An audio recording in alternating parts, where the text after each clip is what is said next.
Sala do Síndico e mais uma palestra aqui no Sindi Expo. Nesta tarde de sexta-feira, nosso primeiro dia de palestras e de eventos. Você participando junto conosco, esclarecendo suas dúvidas, trocando ideias e aproveitando para tirar o melhor das palestras. Nesse momento nós vamos ter uma palestra Secov-Med com a doutora Cristine, que já está aqui, para conversar com a gente. A palestra dela é sobre prevenção e saúde do trabalhador, por que fazer consultas periódicas. Eu convido ela, a partir de agora, a fazer a sua palestra. Uma boa tarde. É tudo com você. Tá bom, obrigada. Boa tarde, primeiramente meu nome é Cristine, sou médica formada pela URGS e fiz diretoria também na PUC. Antes de a gente começar a palestra, eu queria introduzir um pouquinho o Secov-Med para vocês, falar um pouquinho sobre ele. Ele é um braço do Secov, onde nós temos consultas médicas, com algumas especialidades, odontológicas e também temos a parte de laboratório, no quarto andar. Funciona na 7 de setembro, então nos andares 4º, 5º e 6º andares, certo? Hoje então eu vou falar sobre prevenção e saúde do trabalhador. Qual é a importância de a gente fazer consultas periódicas? Tá? Bom, eu agrupei, nesse tempo que eu trabalho lá, acabei agrupando as principais causas de doenças que eu acabei vendo que geram o maior número de consultas lá no Secov. Tá? Eu achei melhor falar então um pouquinho sobre hipertensão arterial sistêmica, diabetes mellitus, depressão e ansiedade, dor músculo-esquelética e articular e o porquê que é tão importante a gente fazer algumas consultas preventivas, talvez uma vez por ano, uma vez a cada 6 meses, para a gente fazer um diagnóstico precoce e um tratamento precoce. Bom, começando então com hipertensão arterial e diabetes. São doenças bem silenciosas, por isso que eu acabei agrupando elas juntas, tá? São muito pouco ou majoritariamente assintomáticas. Ah, mas eu tenho dor de cabeça. Não, geralmente mesmo a pressão alta não vai gerar dor de cabeça, exceto em alguns casos que a pessoa tem talvez uma pressão sempre super bem controlada e de repente ela faz um pico, vai para 200, por 120. Nesses casos, até a pessoa pode ter um pouquinho de sintoma, mas geralmente é uma doença assintomática, assim como o diabetes. Quando o diabetes começa a ter sintomas, estou indo muito ao banheiro, tenho que urinar frequentemente, estou tomando muita água, tenho muita sede. Geralmente, quando já começa a ter o sintoma do diabetes, já é um diabetes que já tem alguns anos já de evolução, a pessoa só não sabia disso, porque não tinha sido diagnosticada ainda. A prevalência do diabetes é 1% da população brasileira, e da hipertensão varia em torno de 20% mais ou menos. Bom, qual que é a ideia de falar? Como são doenças bastante prevalentes, tá? O importante aqui é a gente atuar na prevenção de todos, funcionários, parentes, os síndicos, qualquer pessoa, tá? O que acontece então com esse tipo de doença? São doenças que a gente chama de uma doença vascular sistêmica, porque ela agride o corpo todo, tá? Toda a parte vascular do corpo vai acabar sendo atingida por essas doenças, em menor ou maior grau, tá? E vai levar a um momento, numa doença não tratada, depois de 10, 15, 20, 30 anos, a lesão em órgão-alvo, tá?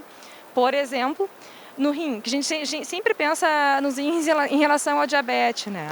Que realmente é uma das coisas que mais preocupam as pessoas, é a questão da hemodiálise, que é algo que vai acontecer depois de talvez 20, 30 anos de uma doença não tratada, tá?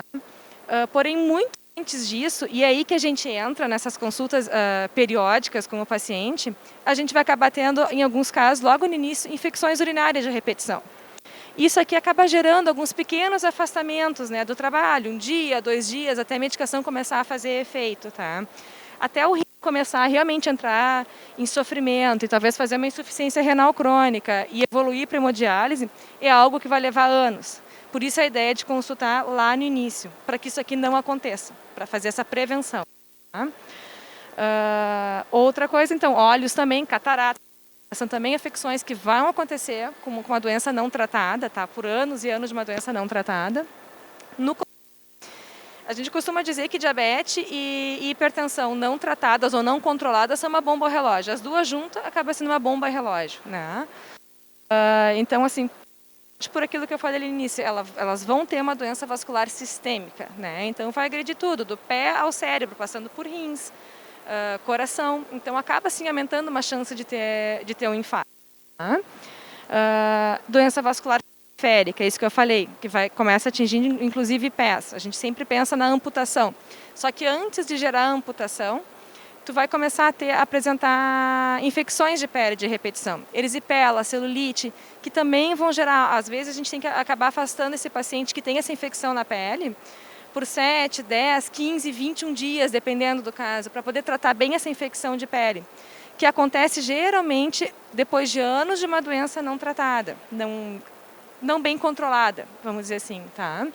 Até gerar amputação, que também, assim como a hemodiálise, é depois de muito tempo, de muitos anos de uma doença não controlada. Por isso a importância da consulta periódica e do diagnóstico precoce, para poder tratar esse tipo de coisa e evitar que chegue ao caso de uma amputação. Lembrando que 50% a 70% das amputações não traumáticas são por um diabetes, né? Então é bastante coisa e algo que vai gerar na vida da pessoa uma coisa muito grave, né? Perder um membro. E no cérebro, o AVC é algo que todo mundo já sabe, né? Principalmente na pressão alta. Porém, tanto diabetes quanto pressão alta, eles, como eu falei antes, eles acabam agredindo também a microvascularização cerebral também. No longo prazo, pode acabar gerando algumas alterações cerebrais e acabando dando numa coisa chamada demência vascular. Mas isso também é coisa lá para frente, são anos de uma doença não tratada. Então, qual que é o foco, né? O foco aqui é justamente evitar essas complicações tardias, né? Fazendo as consultas, porque tudo isso aqui pode levar a uma incapacidade temporária ou permanente. Um diabetes, por exemplo, quando ele já abre com um diagnóstico assim, de uma glicemia acima de 300, muitas vezes esse paciente tem que ficar afastado algum tempo até a gente conseguir otimizar a medicação para ele, porque em alguns casos já tem que iniciar, inclusive com insulina, logo já no início, né? E às vezes eles podem ter hipoglicemia, baixa demais a glicose, dá tontura, desmaio. Tem alguns casos com uma glicose que já inicia o diagnóstico, uma glicose bastante alta, eles têm que ficar alguns dias, às vezes, afastados do trabalho, né? Por isso, assim, friso de novo, consulta periódica, uma vez por ano, uma vez a cada 6 meses, principalmente talvez a partir dos 30, 35 anos, que é quando as coisas começam a querer incomodar já, tá? A gente faz ali na Secmed, consulta médica de rotina, né? Como eu nessa consulta, primeira consulta, a gente examina o paciente, pede exames, os exames também de rotina. Tá? Esse paciente vai fazer exame que a gente tem ali para fazer no mesmo prédio. Ele volta para nós depois, onde a gente faz o diagnóstico, né? Faz as orientações, ou já inicia um tratamento precoce com as suas devidas orientações, né? Ou somente faz uma orientação preventiva ainda. Quando o paciente ainda não tem doença, a gente acaba informando o que ele pode fazer para não vir a ter a doença, né? E aí acaba passando pelo que é mais complicado, eu acho, para todo mundo, que são mudanças de vida, né? Que é a coisa mais complicada para todos. Mexer na alimentação, fazer atividade física regular, né? Fazer uma dieta saudável. E isso é outro serviço que a gente oferece ali no Secov Med, que é nutricionista, tá? Muitas vezes, quando vem o paciente, ou na grande maioria das vezes, vem o paciente que já nessa consulta tem colesterol alto, tem uma glicose alta, às vezes ainda não é caso para iniciar a medicação, mas é caso para fazer a mudança de hábito de vida, vai para nutricionista, que nós temos ali, e é um acompanhamento que tem que ser feito. É muito importante que seja realizado esse acompanhamento para evitar que esse paciente que ainda não tem, talvez, um colesterol ou uma glicose que necessite tratamento medicamentoso nesse momento, mas que através da dieta ele consiga baixar esses valores ao normal e ter uma vida saudável, tá? E nutricionista é uma coisa que é complicada. Às vezes as pessoas vão, depois deixam de ir, porque tem que mexer na dieta. E isso sempre é difícil mexer na dieta, né? Então, assim, se vocês ficarem sabendo de algum paciente que, porventura, a médica pediu para eu ir na nutricionista, reforcem a importância desse paciente consultar com a Nutri e manter o acompanhamento dela, né? Bom, o próximo tópico é um tópico também bastante prevalente, tá? E extremamente importante. Mente sã, corpo são. Se a cabeça não funciona direito, a gente sabe que o resto do corpo também não funciona. Ela comanda tudo, tá? Então, assim, é que nem a gente começa com um dia meio torto, já logo de manhã parece que o resto do dia todo está errado. Isso um dia. Uma pessoa, às vezes, que tem depressão ou uma ansiedade já mais acentuada, acaba tendo esse dia meio estranho, seguido, repetitivamente, vários dias, né? Então, é algo que tem que realmente ser diagnosticado e tratado.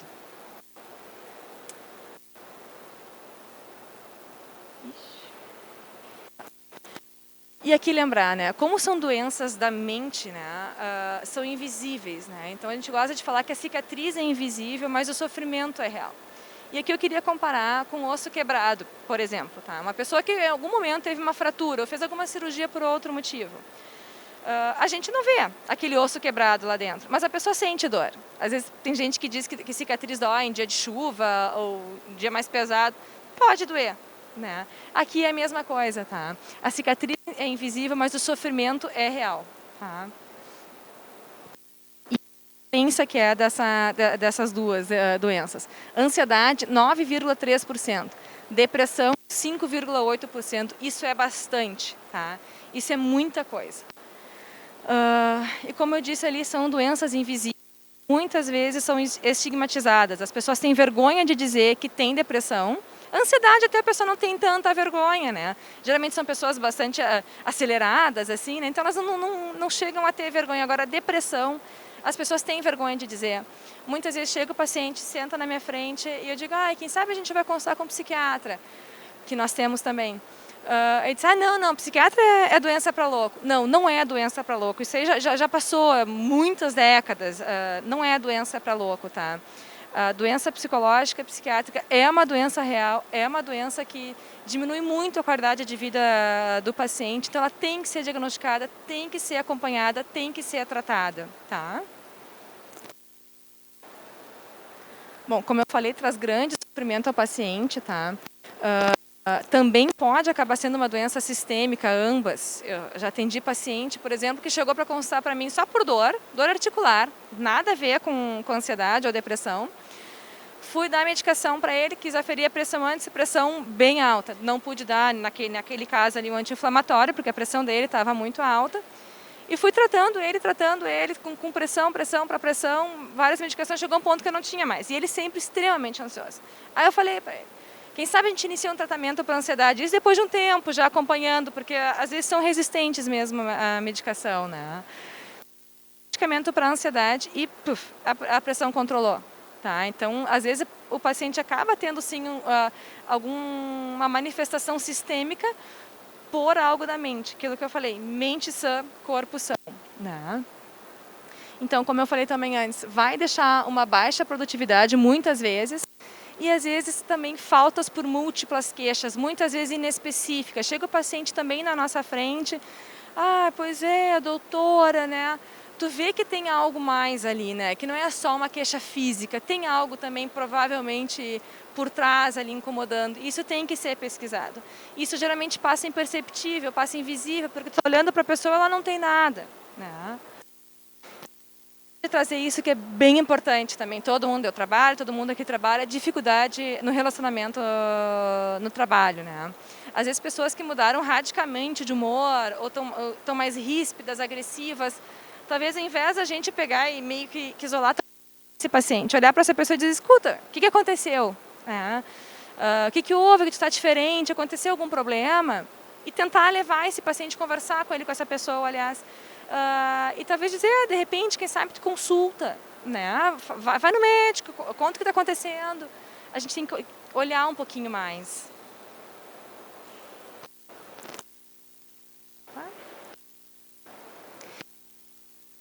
E a ansiedade tem um mundo para falar, né? Que é óbvio que não é o... Tá? Mas isso que eu falei em relação à depressão, tá? É sem... Tá? Mas não aconteceu nada, tu tem a vida boa. Ela é sem motivo mesmo, tá? Não tem um motivo que desencadeia ela. Isso, inclusive, é um dos itens de diagnóstico da depressão, tá? E como eu falei, essa irritabilidade, essa mudança de humor, o paciente às vezes fica mais choroso, mais na dele, mais retraído. Vamos questionar essas pessoas. Tá? Outra coisa assim que é miga ali, transtorno do pânico e ansiedade, tá? O transtorno do pânico é muito sintomático para o paciente, fisicamente sintomático. Né? Muitas vezes não consegue sair de casa, ele fica paralisado na porta de casa. Vai ter sudorese, vai suar bastante, tá? Aumenta a frequência cardíaca, tem palpitação, ele não consegue, ele trava. Alguns dizem, doutora, eu achei que eu fosse morrer na porta de casa, porque o sintoma é tão intenso que a pessoa acha, ela paralisa, ela não consegue fazer nada e realmente o coração acelera, ela acha que vai morrer ali na frente. E muitas vezes é transtorno do pânico, tá?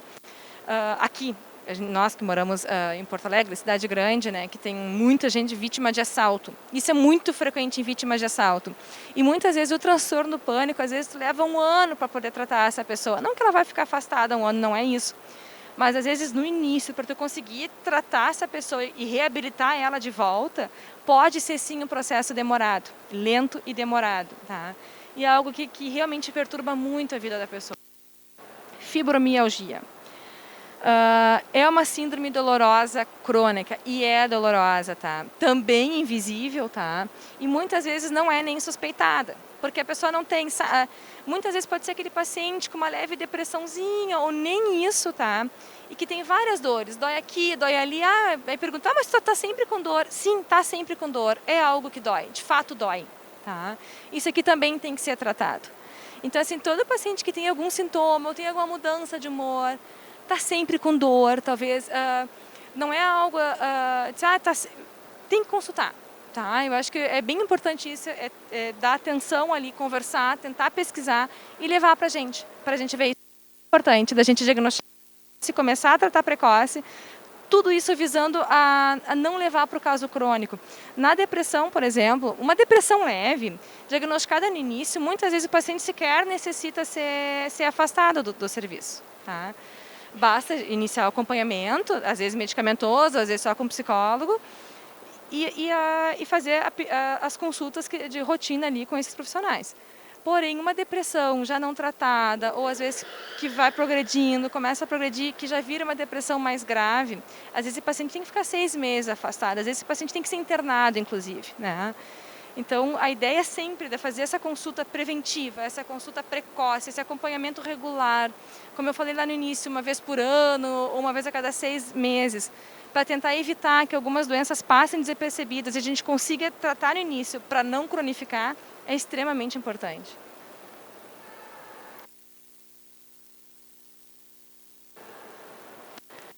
Bom, essas doenças, assim como as outras, hipertensão, diabetes, são doenças crônicas também, cujo tratamento é crônico, o tratamento é demorado.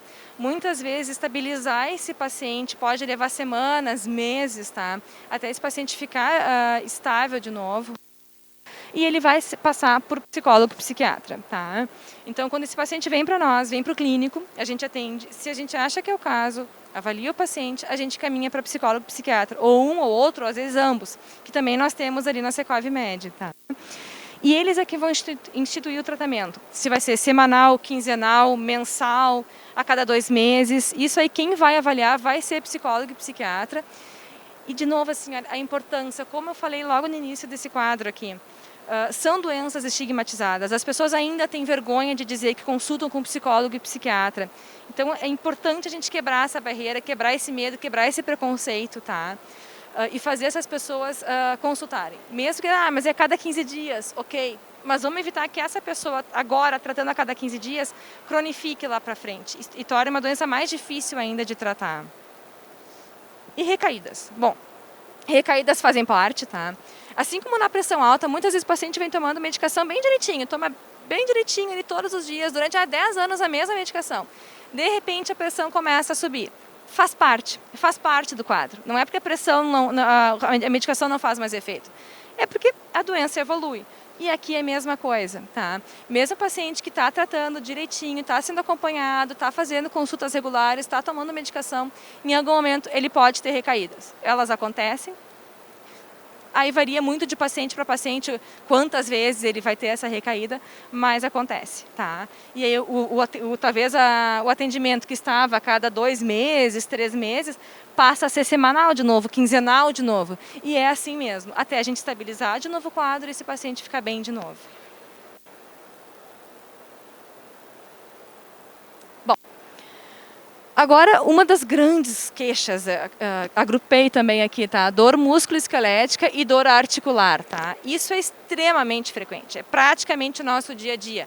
Assim como pressão alta, diabetes é muito frequente para nós também, aqui também, tá? Até porque tem bastante pessoas ali. Bom, em primeiro lugar, mesmo quem não trabalha, na verdade, com limpeza ou fazer esse tipo de movimento repetitivo, mas pessoas sedentárias já vão apresentar esse quadro, tá? Em algum momento da vida vão começar a ter dor muscular e dor articular. Mesmo que trabalhem no seu escritório, sentado, cadeira confortável, em algum momento vão acabar evoluindo para isso aqui, tá? Então, dor, óbvio, né?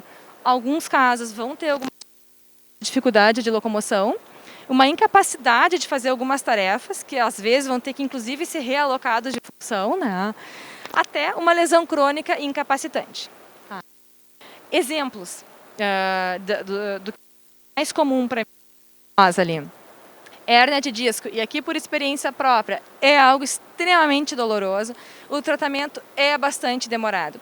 Tratamento só com fisioterapia para alívio de dor, muitas vezes chega a 3 meses, e pode ser que o paciente tenha que ficar afastado, sim, esses 3 meses de tratamento, porque é algo muito incapacitante em relação à dor. Evolui para a cirurgia, então, aí o tempo de afastamento pode chegar até 18 meses, acaba sendo mais prolongado. Tá?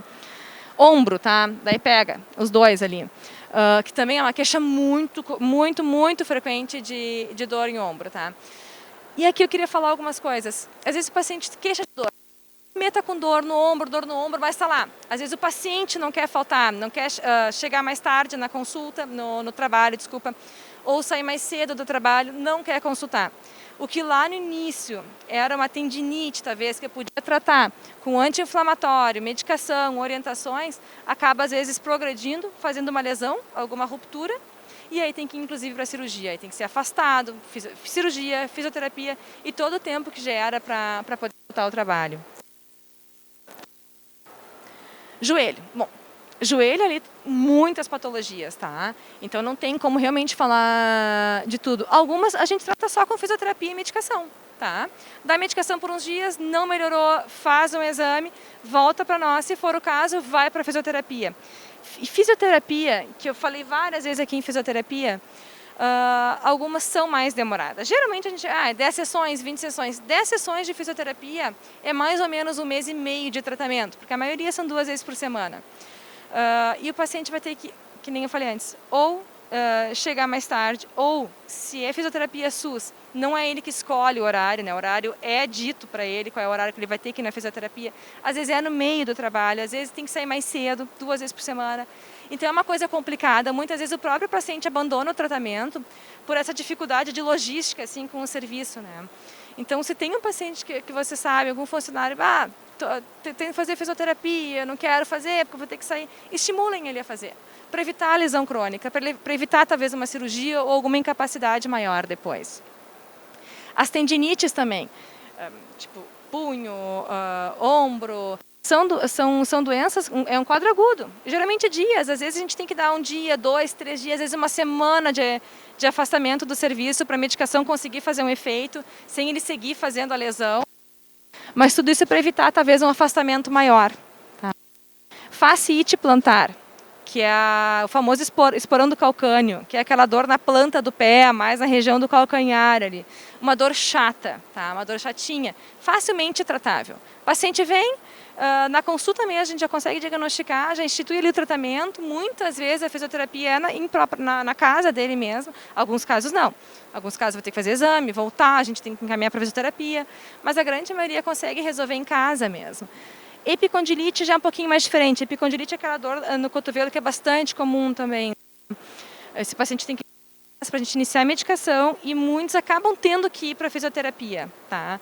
Mas é aquela coisa que eu estou frisando desde o início da palestra. Diagnóstico precoce. Consultas de rotina, diagnóstico precoce. Aqui, como tem a questão da dor, é mais fácil o paciente já vir no início, mas tem alguns que ficam ainda com a dor por não querer faltar, aquela coisa, né? Então vamos estimular o paciente a nos procurar para a gente poder ajudar nessa fase precoce aqui para evitar esse afastamento mais crônico depois. Bom, muitas dessas doenças são preveníveis, tá? Ou, como disse, evitar afastamento prolongado. Eu vou falar um pouquinho da prevenção aqui no próximo. Aqui, consulta médica precoce. Começou com dor, consulta médica precoce, tá? Para não cronificar, para já não chegar com algum tendão rompido que já tenha aqui direto encaminhamento cirúrgico, tá? Nessa consulta primeira, a gente vai fazer o que então? Exames e ou medicação e orientação, tá? Dependendo da queixa, que nem eu falei, fascite plantar, muitas nem precisam nem de exame. Exame que eu digo de imagem, ecografia. Muitos a gente já avalia ali na hora, já vê que já inicia medicação e orientação de alongamentos e tal, tá? E como eu falei, em alguns casos a gente vai gerar sim atestado. Até é uma das causas que acaba gerando bastante atestado, ali são essas dores, que é algo que não tem como realmente trabalhar. Ou fica muito tempo sentado, ou sobe dessa escada, ou o pessoal da limpeza, né, que tem dor. Então, até medicação fazer efeito, a gente acaba tendo que afastar em alguns casos. E como eu falei, fisioterapia. Aqui é uma peça fundamental, tá? Fisioterapia, quando indicado, esse paciente tem que fazer fisioterapia, tá? Tudo isso para evitar um afastamento mais prolongado. Nem que a faixa de início, uns 3, 4, 7 dias, visando afastar uns 6 meses depois, tá? E como é que a gente faz a prevenção bem efetiva mesmo? Voltando lá para o caso do diabetes e pressão alta, que é a parte mais difícil. Mudança de hábito de vida, tá? De novo, vou insistir na nutricionista, controle do peso, tá? Dor em joelhos, dor na coluna, ou paciente sedentário, ou a maioria acaba tendo um sobrepeso. E dói, e incomoda, e pode ter uma lesão mais crônica por conta disso. Então, ir para nutricionista, tentar baixar o peso, dieta saudável, vai mexer tanto naquela questão lá da hipertensão, diabetes, como nessa questão de dor. Tá? Atividade física regular. Eu sei que é difícil, o pessoal sai do trabalho e vai fazer atividade física ainda depois, né? Mas isso serve para vocês, para todo mundo, na verdade, né? Atividade física é algo importante, deveria ser como escovar os dentes, tá? Se não todos os dias, 2, 3, 4 vezes na semana, procurar se mexer. Mexer o esqueleto, mexer as articulações, tá? E uma coisa que fica bem importante aqui são os alongamentos, porque esses dá para fazer durante o trabalho mesmo, né? Eu sempre falo para o meu paciente que chega lá, tenho dor no ombro, tenho dor nas costas, eu sempre falo, alonga. Assim como no fascite plantar, o alongamento é importantíssimo também. Alonga, para 2 vezes no serviço, lá, alonga ombro, alonga braço, alonga a coluna, vai para frente, eu oriento alguns alongamentos às vezes. Porque é o que vai acabar evitando dessa pessoa ter algo mais crônico. Nem sempre a gente consegue evitar, né? Mas é algo que é muito importante. Atividade física para todo mundo e alongamento também. Tá? E é isso, gente. Obrigada. É isso.